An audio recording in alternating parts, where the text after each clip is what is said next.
Welcome to the lecture of linear algebra. Today we'll talk about the physical significance of determinants. You can think of determinants as representing area and volume of a span by the matrix. So if A is a 2 by 2 matrix, let's say if A is a 2 by 2 matrix,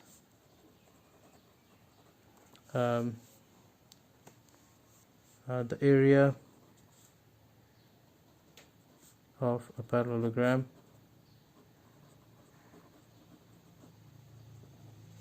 determined by the columns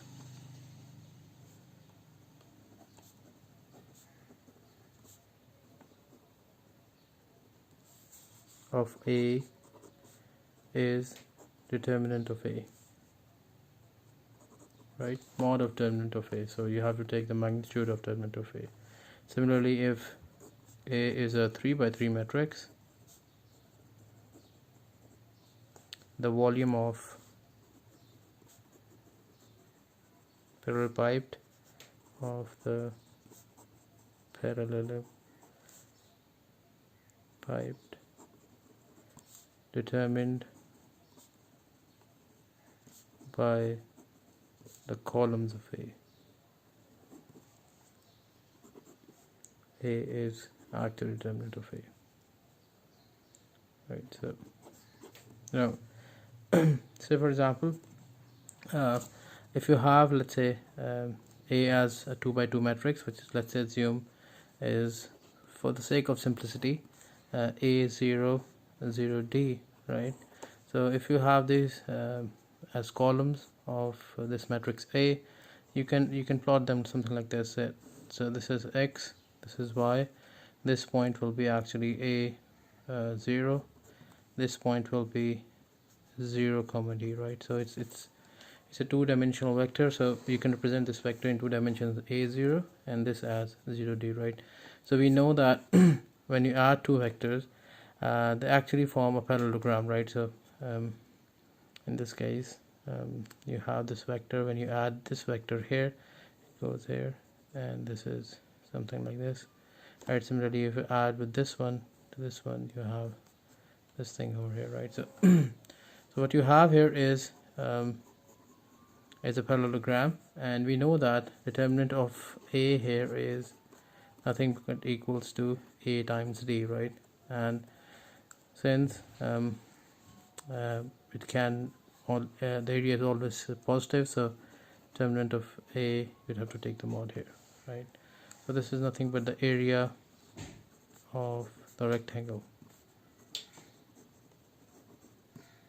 Now so we know that any matrix A can be reduced in a form like that, right? So we have studied the reduced echelon forms. So we can convert any matrix A which possibly have a determinant not equal to 0 as a form like this. So from here you can easily see that this is nothing but this determinant nothing represents but the area here, right? So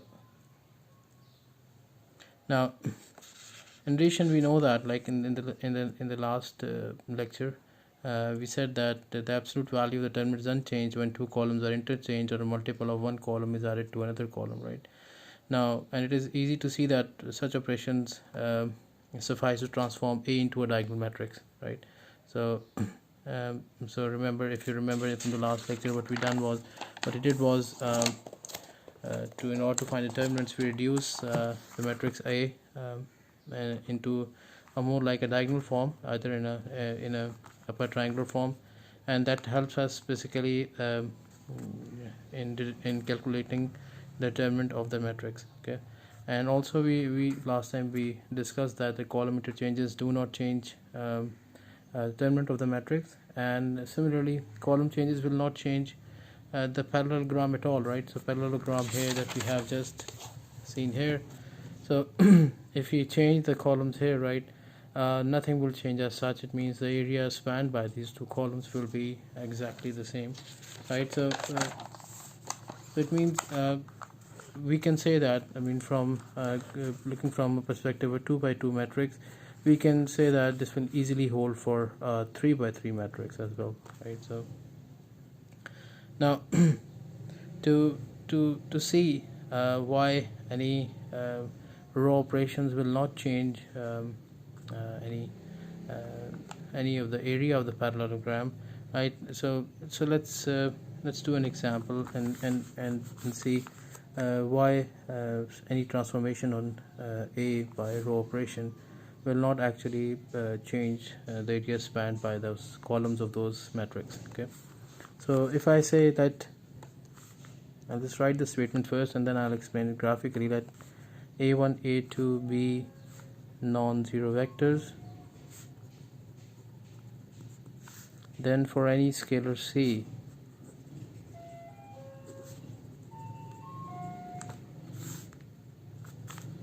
the area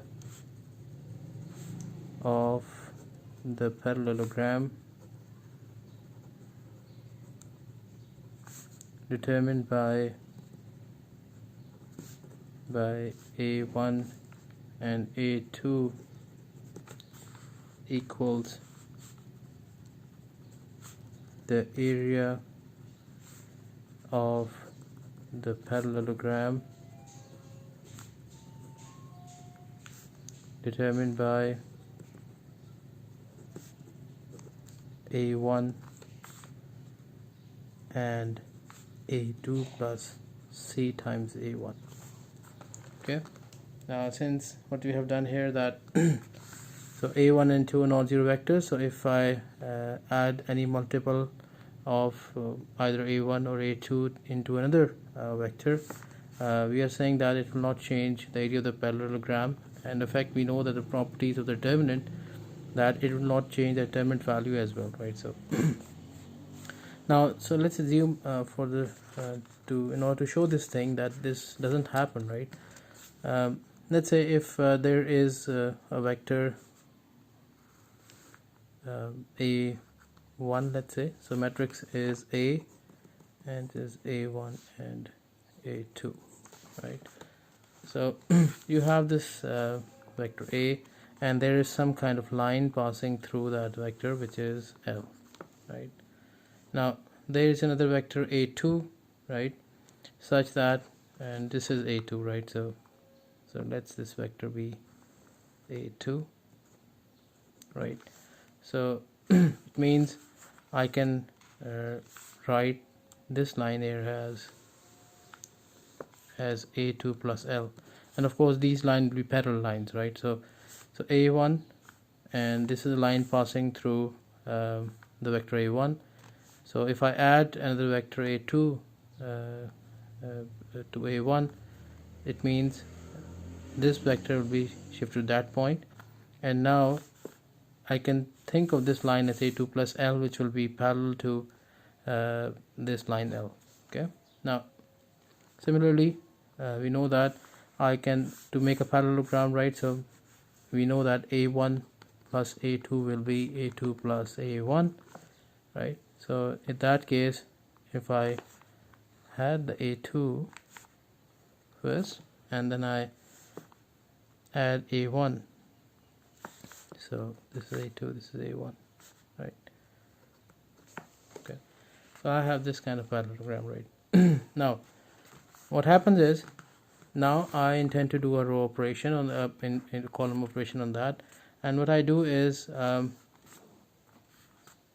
add here. Now I want to draw this thing here. So I have performed any column operation, let's say, and in this case what I have done here is A1 is A2 plus C times A1. Okay, so so what I have done here is this should be 0 here, right?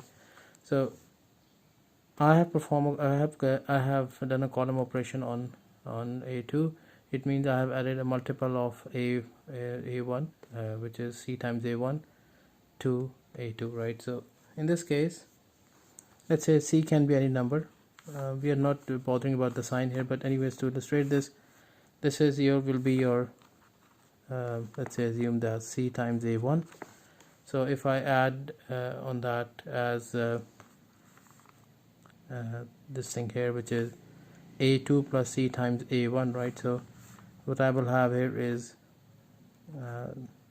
this thing. So I mean, because c times a1 is nothing but, so if c is, let's say for example, negative, right, is nothing just in the opposite direction and scaled by an amount a1. So c times a1, if we add a2, that will be, of course, something like this here. Should make it towards 0, but anyways, you understand the point. Okay. Now,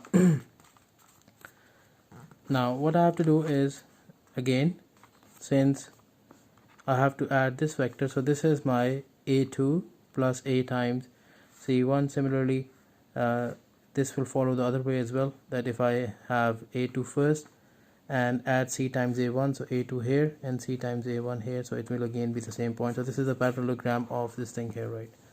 Now if I add a1 to this thing, right, so it means this one has something like a1. So a1, I'll be adding it here, so this will go to a certain point here, right? And of course this point here, so this will be something around that point, a1 by an amount here, so this will be a line here, right? So that the area spanned by this one is actually the sum of those, right? So this is the vector here, this is the vector, resultant vector of a2 plus ca1, right? Now this is, you have to add a1, which will be now here, right? So this is a2c plus a2 plus c times a1 is this point, so this is a resultant vector from 0 here. Now you add a1 here, so this will reach here, and again the parallelogram method, that it means a1 plus a2 times ca1 is equals to a2 plus ca1 plus a1, right? So now if you can see here, this was the previously an area, right? So was spanned by this parallelogram. Okay, now this is the area that is spanned by this parallelogram, and the area of both the parallelograms are actually equal, right? So because what you can see here is, if L is a line that is passing through 0 to a1, then a2 plus L is actually a line parallel through a2, and this L will be parallel to a2 plus L, and you can see here a2 plus c1 is on that line, right? So this is on that line, which is a2 plus L, right? So it means this height actually, this height will not change. It means this point will have the same perpendicular distance to L, right? So this has the same perpendicular distance to L. Now hence the two parallelograms in figure 2 have the same area, since they share the same base, right? So this the same base is here, right? And and because they share the same base, right, and this distance is actually L again, right? So this distance will not change, so this perpendicular distance will not change, so it means this length will remain the same. Their I mean, if you could think of a rectangle, their width will not remain, their width will remain the same as well. So it means the area of this parallelogram and this parallelogram is the same. So let's repeat that again. So what we are saying here is, in this slide, is actually we are demonstrating that any column operations or in fact row operations will not change the area of the parallelogram determined by the determinant of A. So we know that from the properties of the determinant, that if you add one row or one column to another column, right, a multiple of one row or one column to another column or the row, it will not change the determinant of that matrix. Now similarly here we are demonstrating graphically that in effect this is true.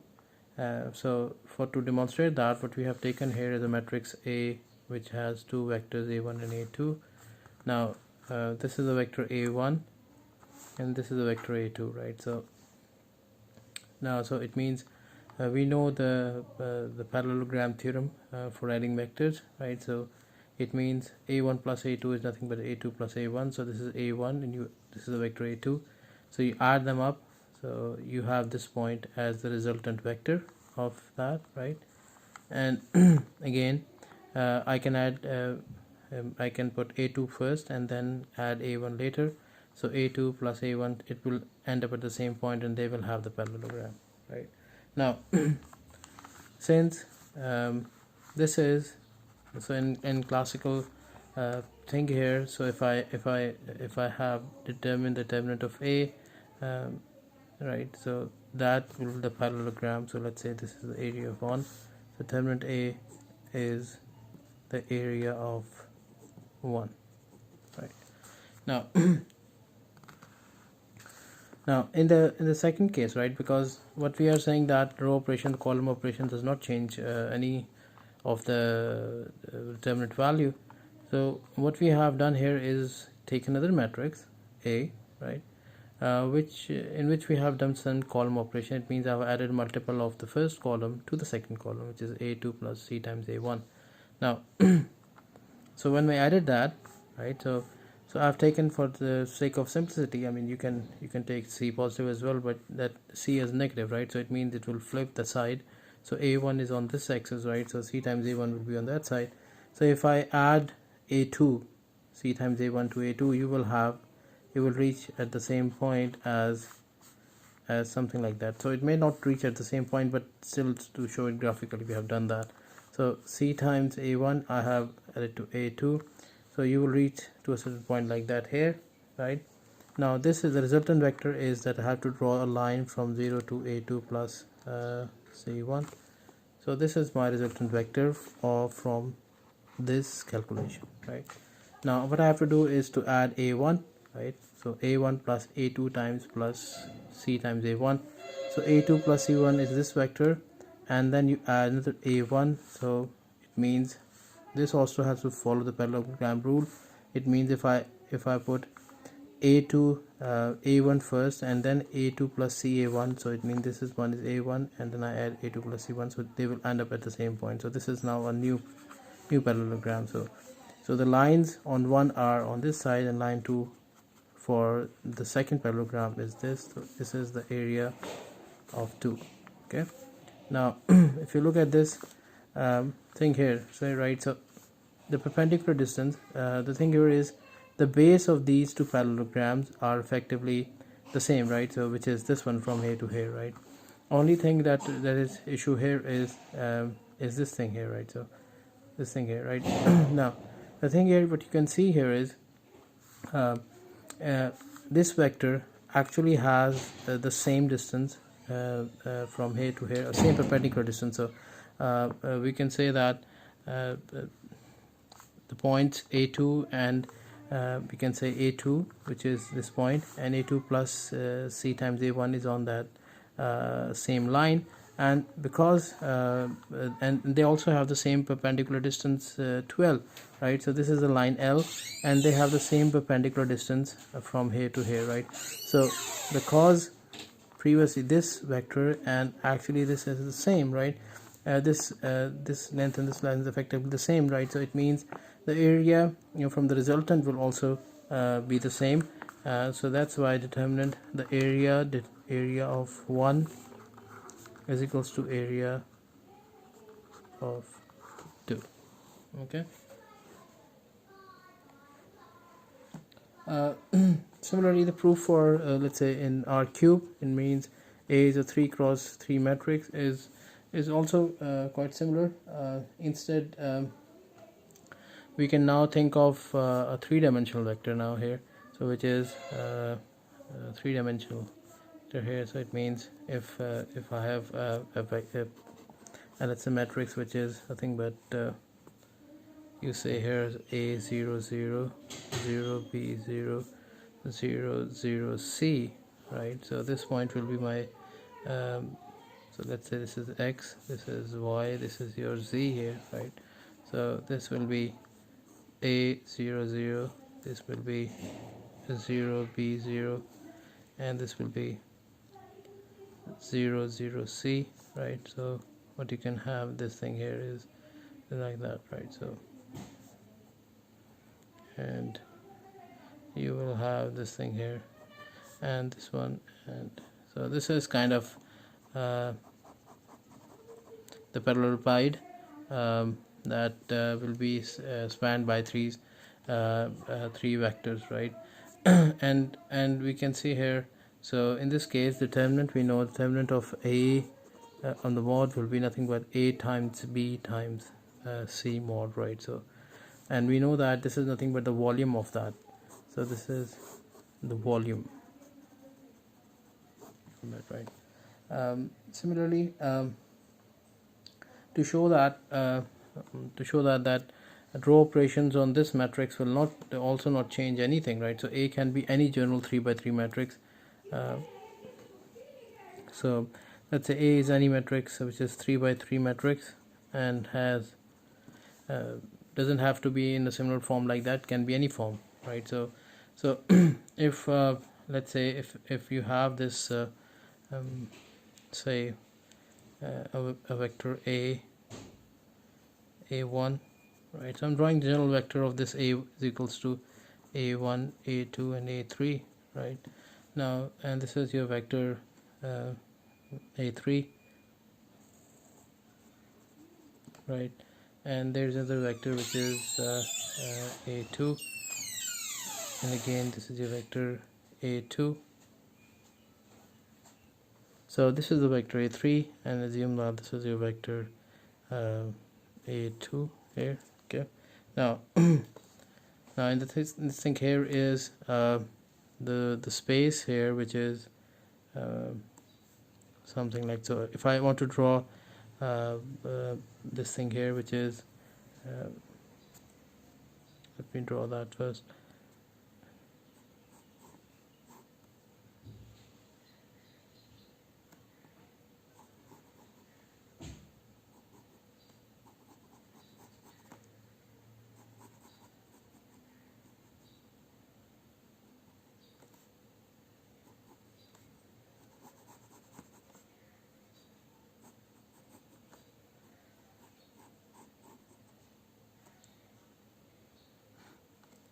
So this is the vector A2. So the bottom one is actually this area here is nothing but the span of A1 and A3. Okay, so the lower half, this one, is the span here of A1 and A3, and this vector A2 is actually is in the altitude side. So this is the vector A2, and of course this is here, right? Now, so the thing here is so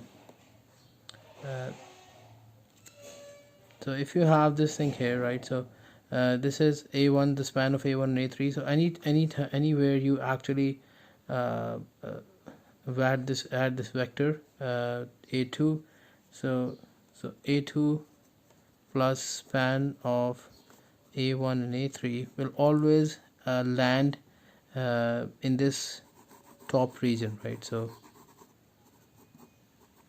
the bottom part is the span of A1 and A3. So if you from any place, right, in any vector in span of A1 and A3, if you add A2, you will always end up in the same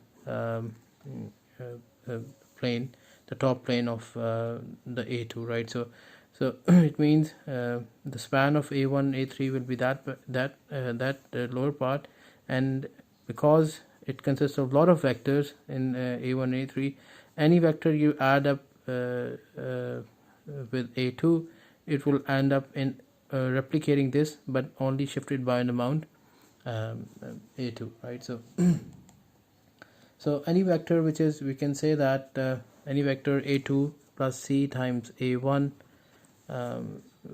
has the same altitude because your A2 plus C times A1 lies in the plane A2 plus span of A1A plus A1 and A3. So if there is a vector in A2 plus C times A1, it has the same altitude, because if you have this a2 plus c times any circulation, so any scaling multiplication with a1, and you add another vector a2, you will always end up in this plane, right? So that distance is the same and determined by a2. And of course,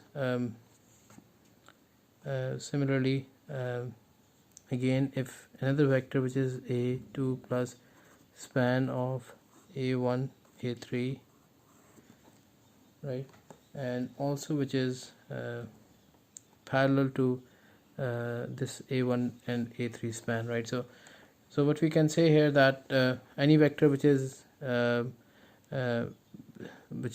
plus ca1 has the same altitude, because a2 plus c times a1 lies in the plane of a2 plus span of a1 and a3, which is actually parallel to span of a1 and a3. Okay, hence the volume of whatever the volume of the parallelepiped, these sum of vectors are generating actually will have the same volume, right? So I mean, to draw that, this is your vector a2, this is your a1 here, so like that, and this is your here, right? So since this altitude is remains the same, right? So any place you move this this thing here, right, or here, this because these are parallel, right?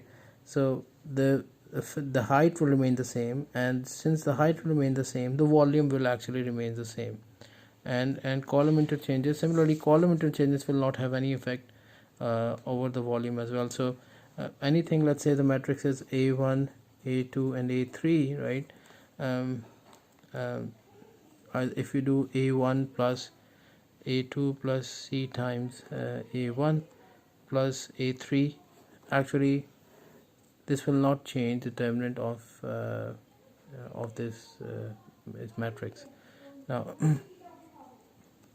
so in effect, right, any row operation, column operations will not change the determinant and of the matrix, and that we have seen it mathematically and as well as graphically, right?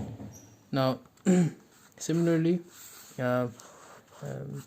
we can actually perform normally perform linear transformations of the matrix, like we discussed in chapter 1, that what you do is the transformation that you perform is a bimatrix A, right? So a matrix A can be transformed through matrix A, right? So if you have S is the set of domain of T, so you can say this as T of S, to generalize rather than from a vector to a set of space, that let's say if S is a set in the domain of T, and that, so of course T of S will be the images of this point determined by T, right? So what we are interested in finding the area and the volume after the transformation. So let's say if there were let's say set of points in S, right, and then we have this point T of S, right? So these probably making a parallelogram here, let's say for example here, right? Now all these points will be mapped to some points in T determined by T of S, right? They could be anything, right? And they may not be of the same and size as they were in S, right? So we want to relate if these points or these vectors have make a parallelogram or a parallelepiped in S, and if you transform those vectors or points in this T of S, which is determined by this matrix A or any transformation matrix of T, right? So of course their position will change, and of course they will have an arbitrary shape. What we want to do is, if the area is, there is some area of this these vectors or points in S, we are interested in finding the area and the volume in space T of S, right? So the theorem says that T is R square to R square be the linear transformation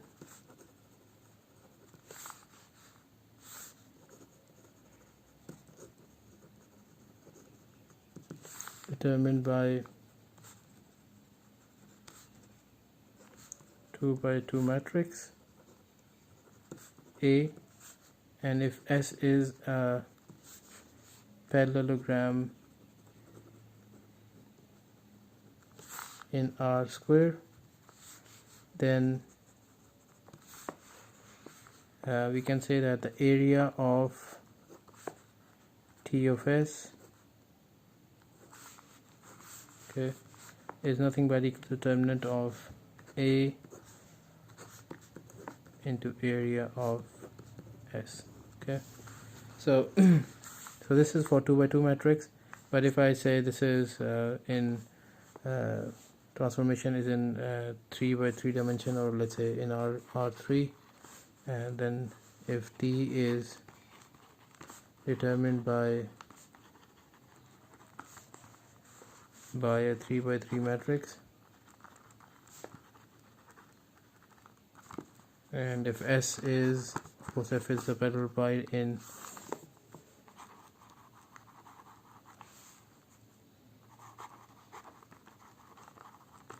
R cube, then we can say that volume of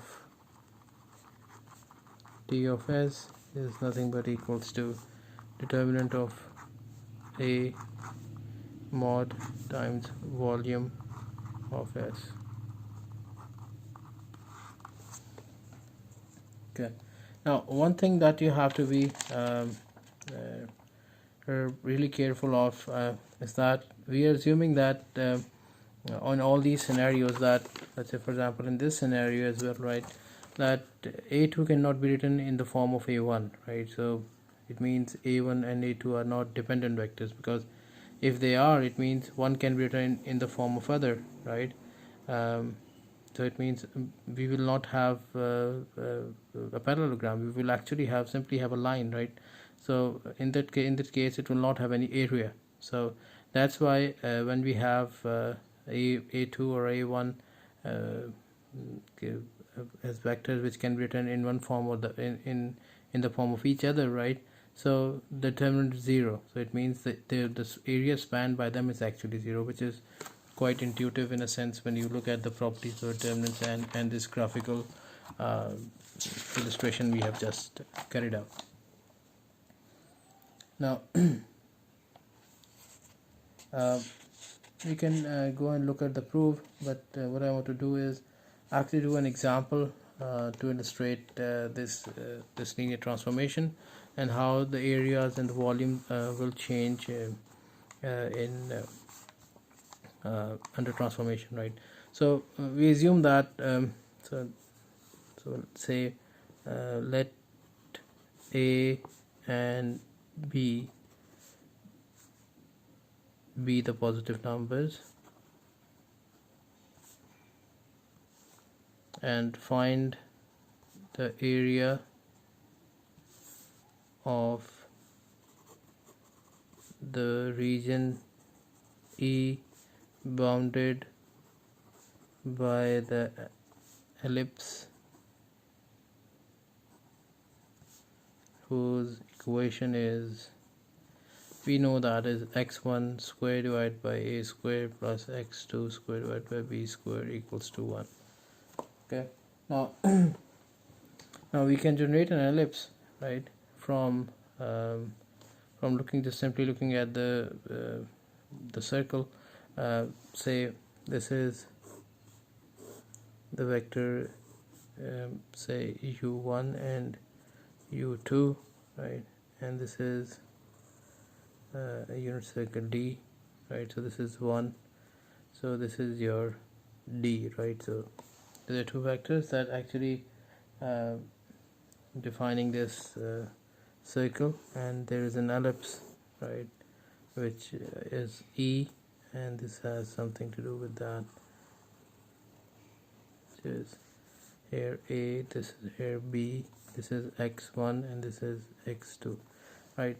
So I can write this ellipse in terms of this D, right, or E in terms of this D as something like if I define U as the vector u1 and u2, which are representing the circle, and the x is the coordinate vectors in for the ellipse, right?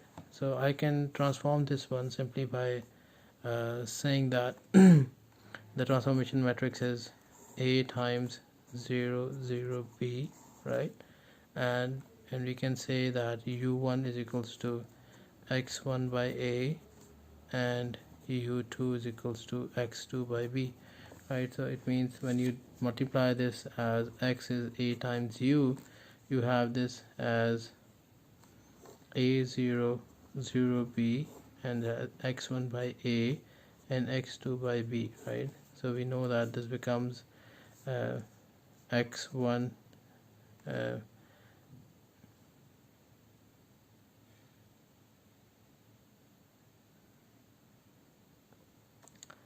you have this x1 square by x1 by A square, and then you have this as plus as x2 by B square, okay, right? So that is your okay, but since you know that for a circle u1 square plus u2 square should always be less than equals to 1, so it means for this one you will have x1 squared by A square plus x2 squared by B square should always less than equals to 1, right? So here, since u1 and u2 will define this region under this constraint, and similarly x1 and x2 under this constraint from this transformation will define this ellipse, right? So we know that so the area of ellipse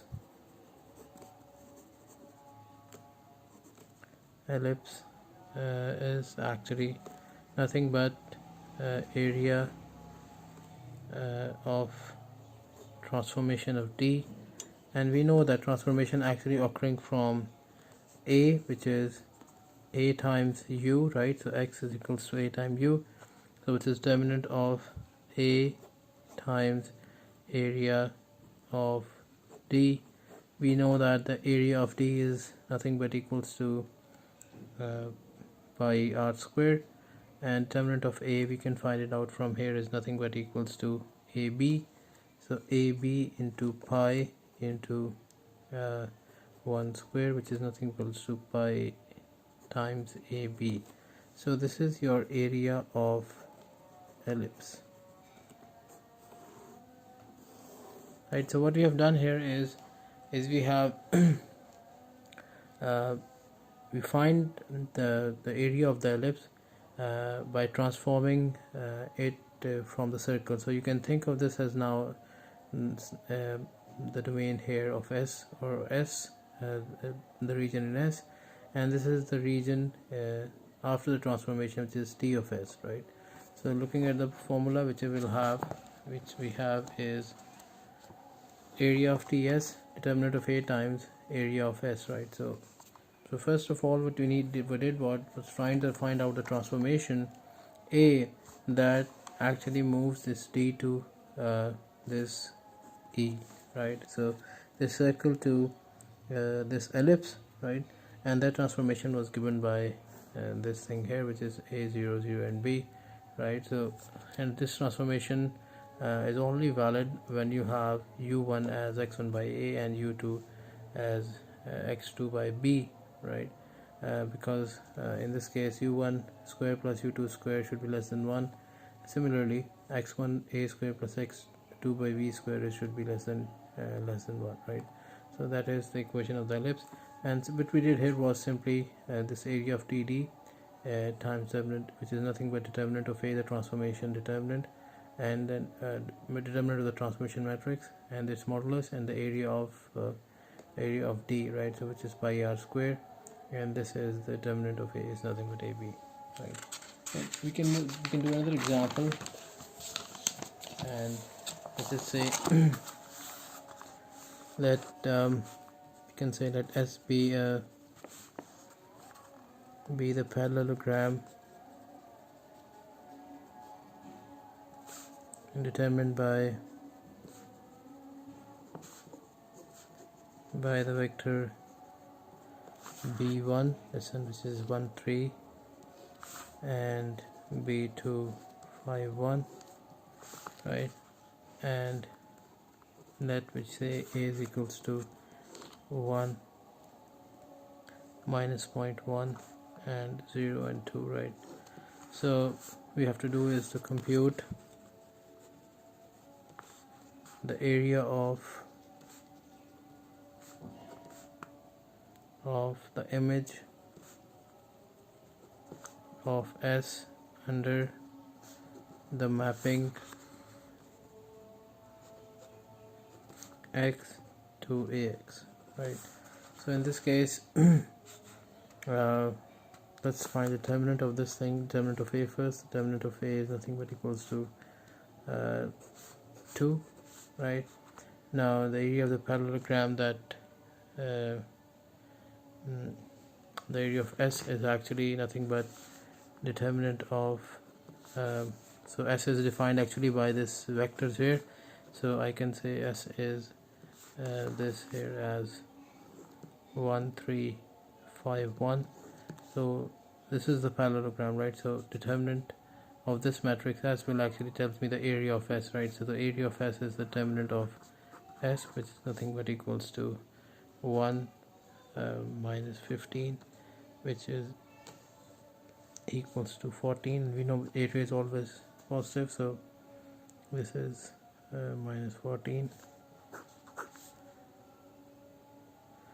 and you take the determinant of this modulus of this thing here, which is here. So the area of, I can say the area of the image of S under the mapping x to ax is nothing but equals to 2 times 14, which is nothing but equals to 28. Okay.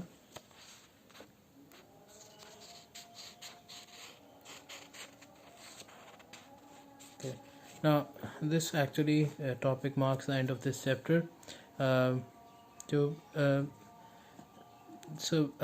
Next I'm going to actually solve some of the exercise problems to help you give a detailed understanding of how you are going to use those concepts that you have studied in this section, these 3 sections, and apply to solve the problems, right?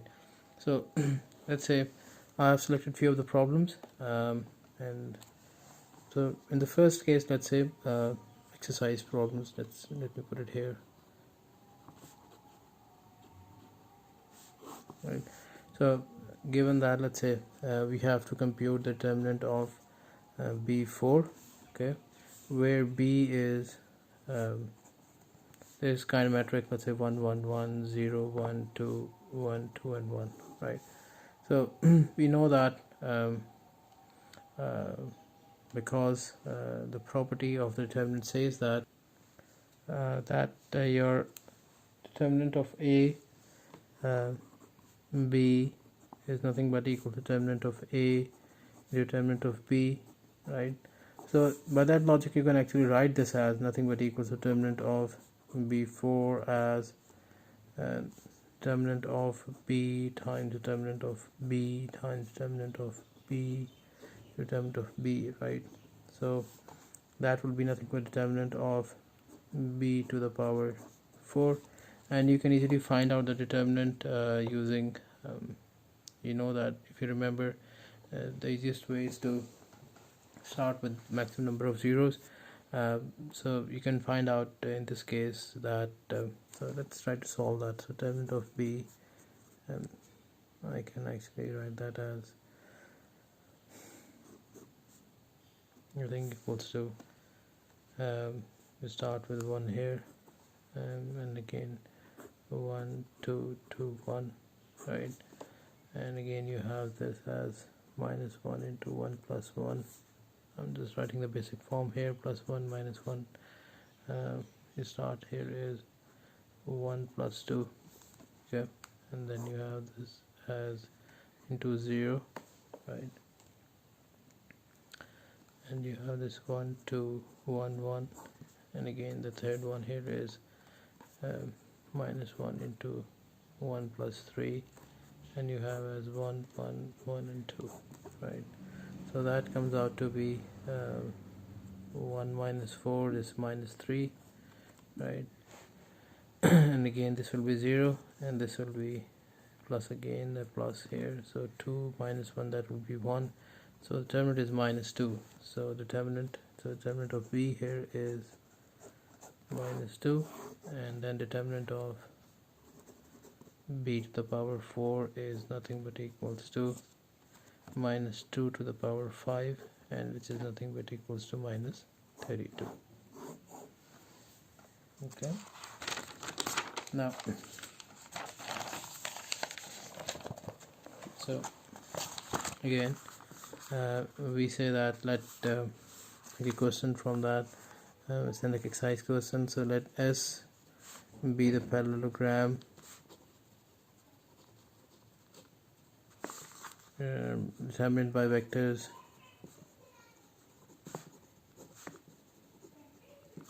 b1 is equals to minus 2 and 3, and b2 is equals to minus 2 and 5, and the transformation that is used to convert this parallelogram into something else or some other parallelogram is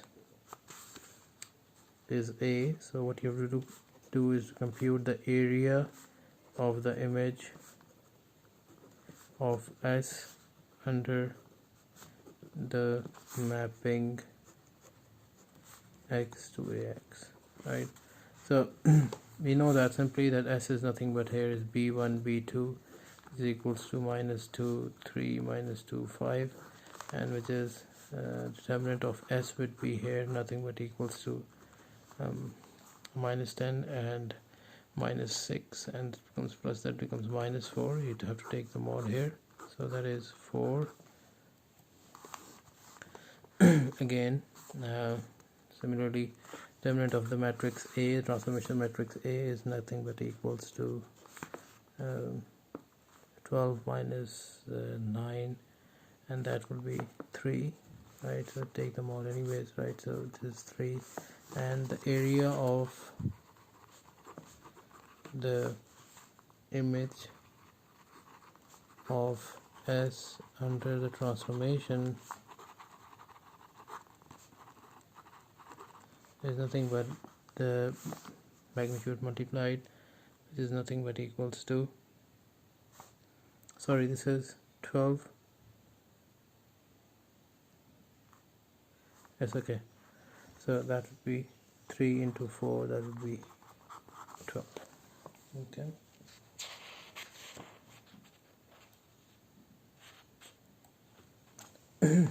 similarly there is a question which is question number 23 in the previous question, okay, that you have to find the volume of parallelepiped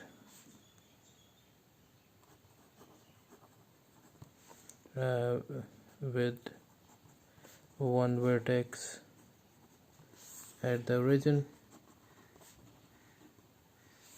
and adjacent vectors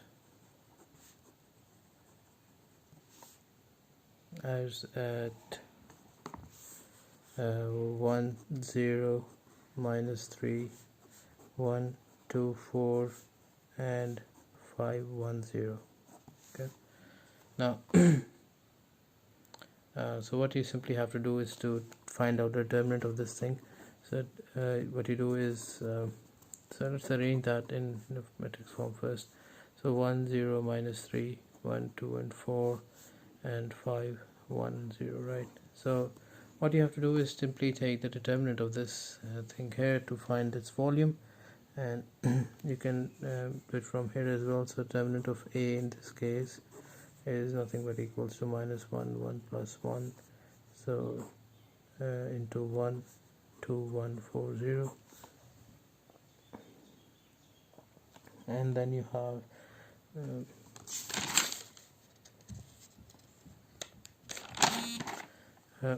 plus minus 1 into 2 plus 1, 1 5 4 0. Okay, and then you have again plus as minus 3 into minus 1 into 3 plus 1 into 1 5 2 1. Okay, so that leads to minus 4, that leads to minus and this is of course 0 multiplied by 0, so that becomes effectively 0, and then the last thing you're left with here is minus 3 times 1 minus 10, and that is nothing but equals to minus 4 minus 3 times minus 9, so effectively minus 4 plus 27, and the answer is actually 23. The determinant of A is actually is 23, and you have the volume is nothing but determinant of A modulus, which is nothing but equals 23. Okay, now what you can do is simply verify it this thing here from the formula of from the volume of the parallelogram, right? Parallelepiped, sorry. So which is okay, you have to take that assignment. I know it's nothing but equals to the base, the width, and the height times cos of phi. But again, you have to research it, and you have to show that if you find the volume by conventional method, and by this method that we have done here, the volume that you find will both be the same, right? So this is your assignment. Assignment is verify this result from a conventional method of finding volume. Okay, now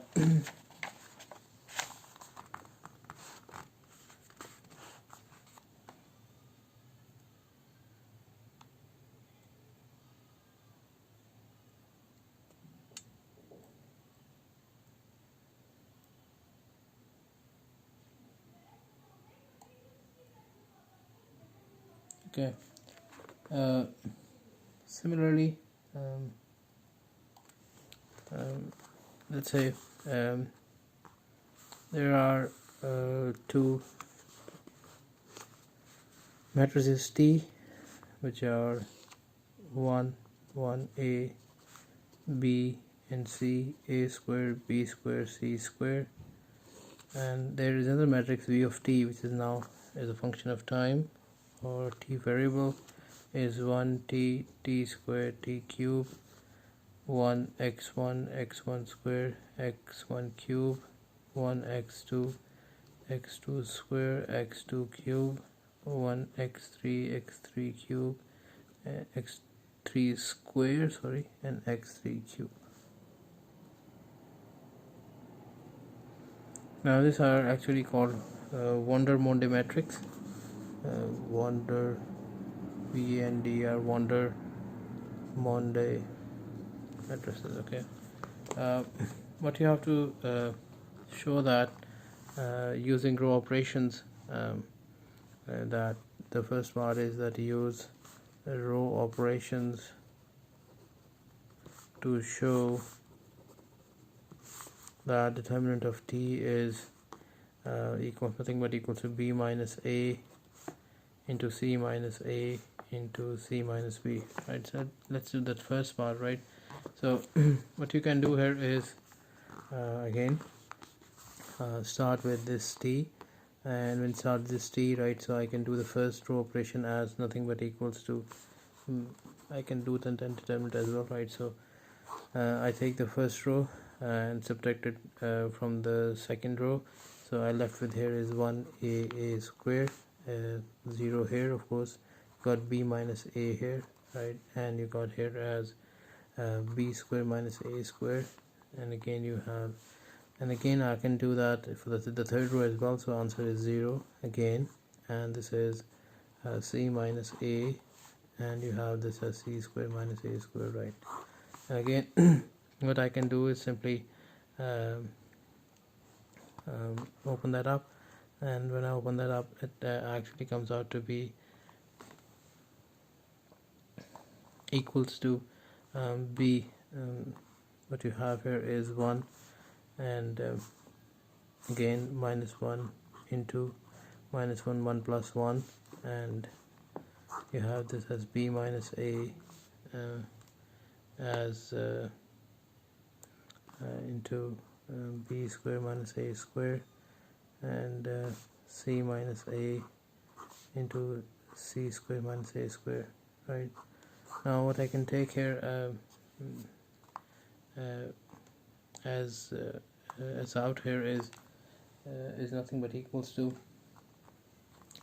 I can take out b minus a and c from the first row, and c minus a from the second row. So in that case there is 1 into, of course that will be plus, into b minus a and then into c minus a, because remember that if you multiply any row with a certain number, right, determinant is only scaled by that number. So I can take this as out, so if I do that, it becomes b plus a, and that becomes 1, and I got here is c plus a, right? So now if I take again apply the determinant here, so I can say answer is b minus a into c minus a, right, and I've got here is c plus a minus your b plus a, right? So you got here is b minus a into c minus a, right, and you got c and a of course cancels out, and also you'll got answer is c minus b, right? So the determinant of t, you can show that here is nothing but equals to b minus a. To the b part, which is let f of t is equals to determinant of v with x1, x2 and x3 all distinct, right? What we have to do is explain why f of t is a cubic polynomial, and show that the coefficients of t cube is non-zero, and find, okay, now since we have to write this f of t, have to show that it's a cubic polynomial, so we know that where v, determinant of v in terms of t can be written as 1 t square t cube, 1 x1 square x2 square x2, sorry, x1 cube, 1 x2 square x2 cube, 1 x3 square x3 cube, right? Now you can think of, since f of t is a cubic polynomial, we can write f of t something like this, right, where f of t is c0 plus c1 times t plus c2 times t square plus c3 times t cube, right? So it means if I want to write the determinant of v in terms of this thing here, right, so it means I have to open it from the first row, and that is nothing but equals to so in this case, if I want to find the polynomial of t cube, so coefficient of t cube, it means I have to write this as nothing but c3 is equals to minus 1 times which will be 1 plus 4, right, into t so into 1 x1 sorry, this is x1 square, and then you have 1 x2 square and 1 x3 and x3 square, right. We have just solved its similar form, this matrix form in here, which was given by this t, right. So, and the determinant of this one here is nothing but b minus a, c minus a, and c minus b. So using the same logic here, the answer for this one is x2 minus x1, x3 minus x1, and x3 minus x2. Since x1, x1, x3 are all distinct, as I told you, all distinct, right, so this would be equal to non-zero, right. So so we can show here, so it means if c3 is non-zero, it means f of t is actually a cubic polynomial. So that's why what we have proved that it is a cubic polynomial. Now and also we have to show that the coefficient of t cube is non-zero, so that's what we have already shown in this exam. Okay, so that marks the end of this chapter on determinants. I have uploaded 2 assignments regarding this chapter. I hope that you have understood the contents, but if you have any difficulty in understanding any of the contents or the topics that I have covered, feel free to leave a comment or your question on the discussion forum in Canvas, or you can actually put that under the YouTube video, or you can also WhatsApp me through a voice message or a video message, or a particular content that you need explanation for, or that you want me to repeat it, okay, or any questions in the exercise that you are not able to cover, you can also ask that. So please, I'm hopeful that you are grasping the content that we have covered in this class, and please, any questions, feel free to ask. Okay, thank you. Allah Hafiz.